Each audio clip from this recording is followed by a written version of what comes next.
Henderson, the Worcester Sun. Mark was the former online director of the Telegram and Gazette and has begun a Kickstarter campaign to launch the Worcester Sun. Please come and tell us about it.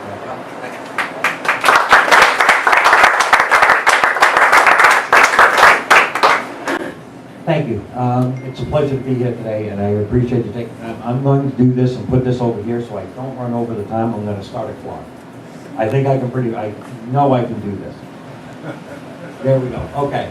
My name is Mark Henderson. I'm the president and co-founder of the Worcester Sun. We are a new media company in Worcester. Tell you a little bit about myself. I was at the Telegram and Gazette for almost 25 years. Left when John Henry sold to the Halifax Media Group. Actually, the Kickstarter was a while ago. We're actually live now. We've been publishing for online for 15 weeks. And just yesterday, we announced that we're going to publish 2 days a week.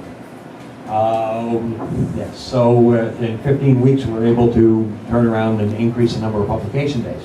Our goal is to cover news the way we remember it being covered, which was, thoughtful, measured, accurate, and fair. And we are very fortunate that in the first 15 weeks that the combined professional journalism experience of the people who've chosen to work for us, work with us, is approaching 400 years of journalism experience so far. We've had people, names that you know, if you're current or former TNG reader, Lee Hamill, Ronnie Cush, Rich Nangle, have written for us. Our latest contributors, our newest contributors are Dave Hitch, the talented award-winning cartoonist.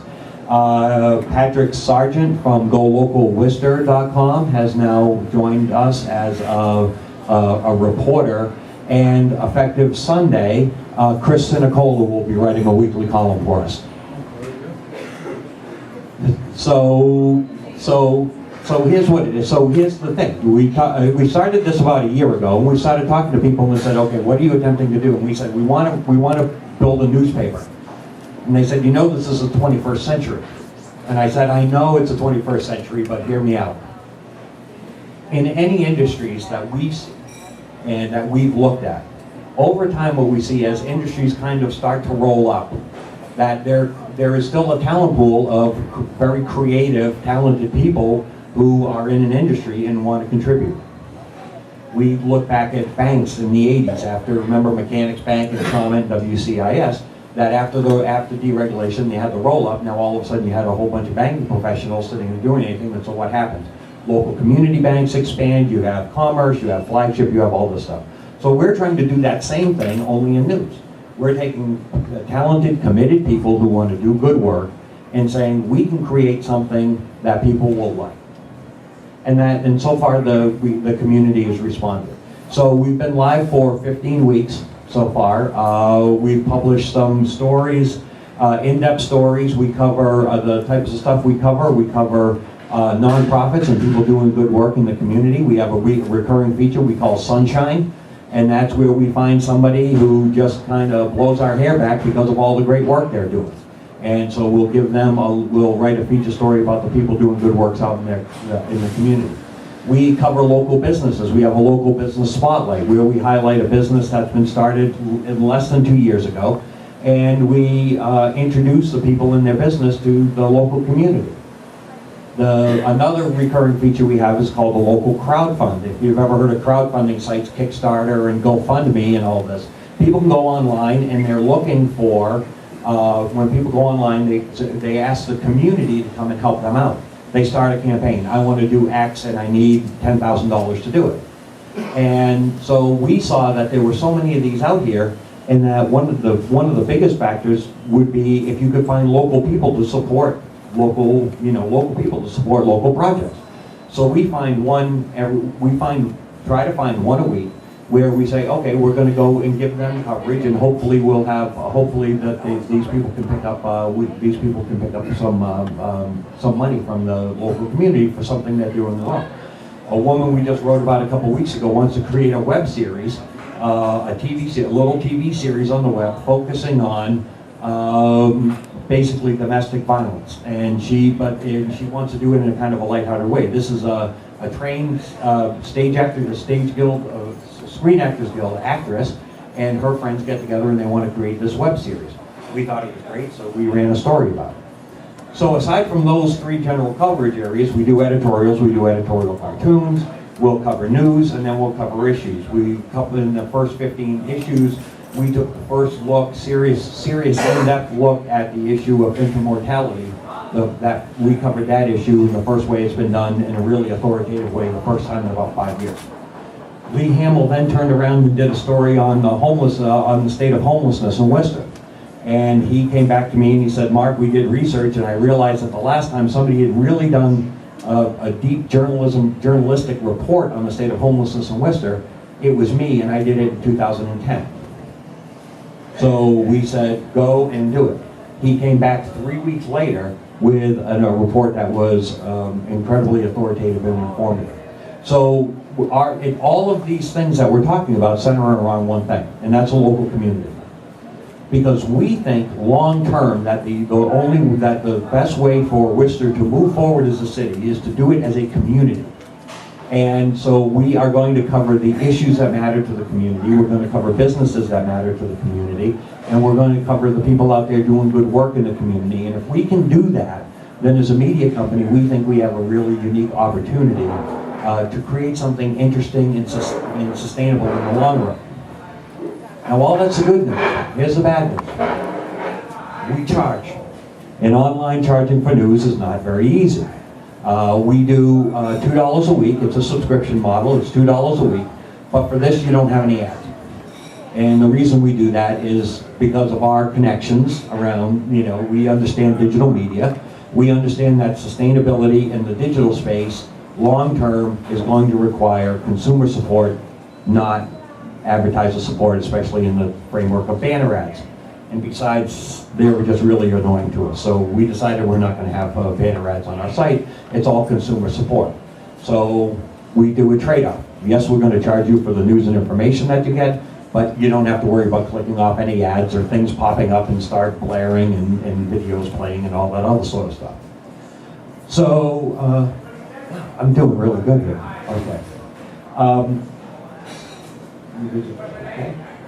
So in the first 15 weeks, we've been very fortunate, actually live back up to the Kickstarter that Dave was mentioning. In January, we had been kicking around the idea for a while, and we just decided we were going to go ahead and do it. We wanted to get some funding to start a newspaper. Ideally, long-term, what we want to do is also augment what we have in the digital space with a paid Sunday newspaper. That's the part where I usually lose most people. They say, wait a minute, ink on paper? Ink on paper still matters to a lot of people.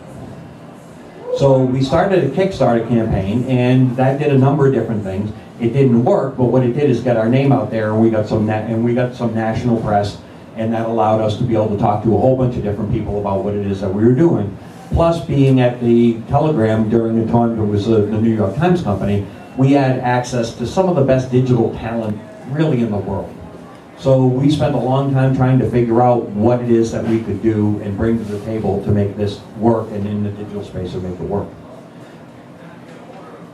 Once we launched and people started doing it, we had Dan Kennedy, I don't know if anybody watched Beats the Press on Channel 2, and he came out and did a story on us for Neiman Lab, and that really helped. And when I say we struck a nerve with this kind of a model, there was one other publication in the country running this same model, which is no ads, but we're going to focus on issue-oriented news. We're not going to cover breaking news. We're going to focus on issues that matter in investigative journalism.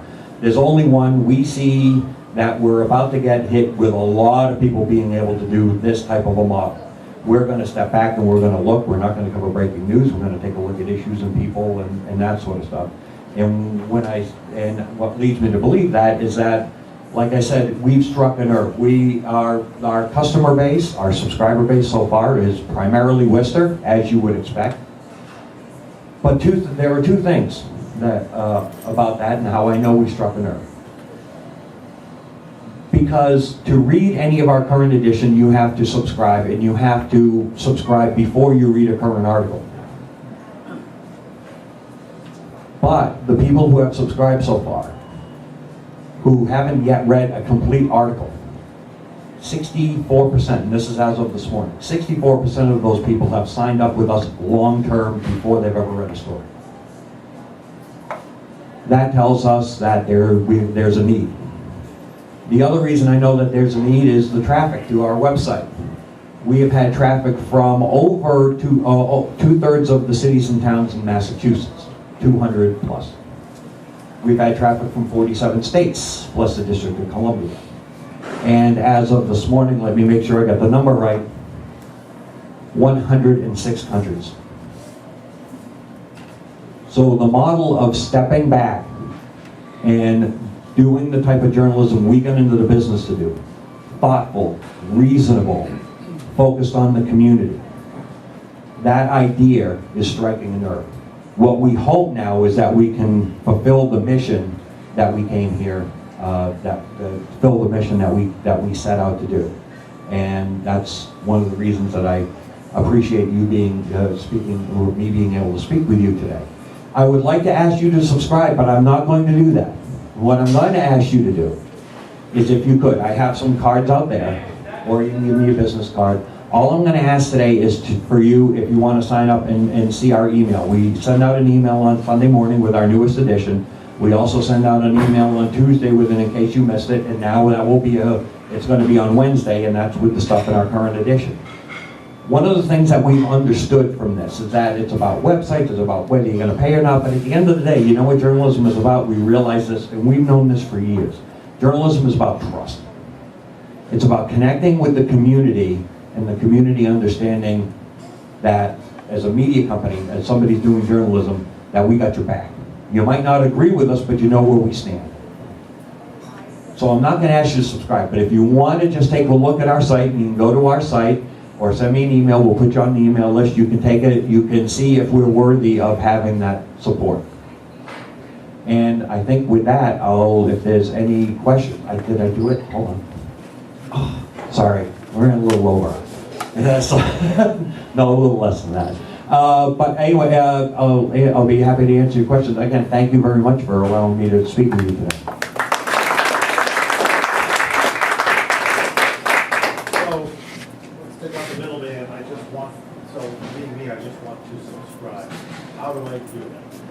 If you just go online and you click on a story, if you click on any of the protected stories, you'll get it. What's the web again?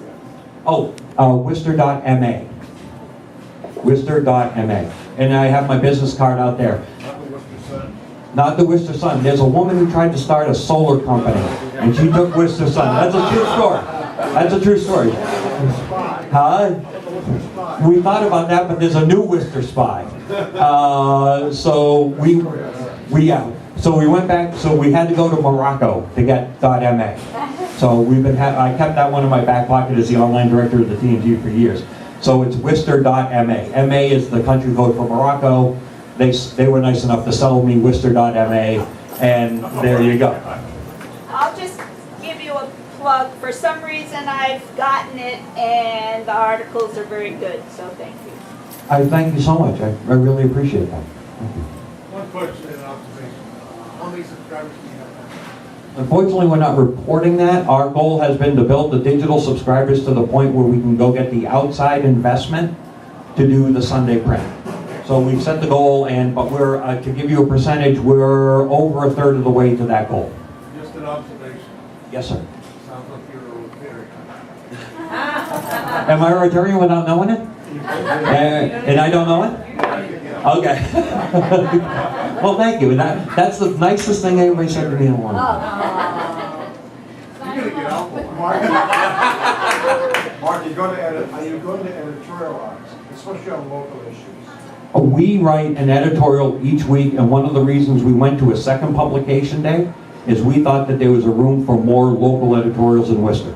How are you going to decide where you are on the spectrum? You're aping the Telegram and Gazette, I think the right to center, like right there. Yeah, well, let's put it this way. We had people scratching their heads when we endorsed candidates because they couldn't tell from reading where we were going with it. And when both sides say you're for the other side, that tells us we're pretty much right. Good side. Thank you. Chris. I'm also a happy subscriber, thank you. Thank you, Chris. I appreciate it. So how are you similar different from Worcester Magazine? Well, I think we include an editorial. They're free and they're print and they're free print and on Thursday. Yeah, we're paid, but yeah, we're basically a weekly. We're going to break out of that weekly stuff, and I think we're going to have more of those types of in-depth, locally reported stories than that. So it's a valid model, and let me just say, you brought up a great point, which is we're not trying to compete against anybody. We're trying to be the best Worcester Sun we can be with the people that we have available to us. So, and the fact that what we're attempting to do is going forward in the future, you'll see that it's not just digital, it's not just print. We're going to get into a whole bunch of other stuff. We announced about 4 weeks ago that because we're a membership model and people can pay, we're opening up a bookstore, basically a local version of Amazon. Okay, so we're going to get into more e-commerce stuff. Yes, Mark? Okay, so Steve and I are both trying to subscribe. Excellent, excellent. It ain't easy. It's 49 miles to the bottom of the We had to page. go all the way to the bottom of the page, Instead of starting and at the top. then you have to find, in case you missed it, become a member today. But if you push on that, it doesn't do a darn thing. Okay, So bottom line is, I can't pay you right now. okay. Have you ever seen those guys? Yeah, hold- Puppets, Yeah. No. Actually, he's done that, and most people we find actually don't subscribe from. I really appreciate you doing it via a cell phone. How do you get there? Oh, well, if you just click on any of the article, click on the top article, and then you scroll down, and it'll say click here to log in or subscribe. Oops. Well, it allowed these. Hey, look at the time. I don't want to leave any other questions unanswered, but I'm more than happy to hang around and answer any questions again. Thank you. Thank you very much.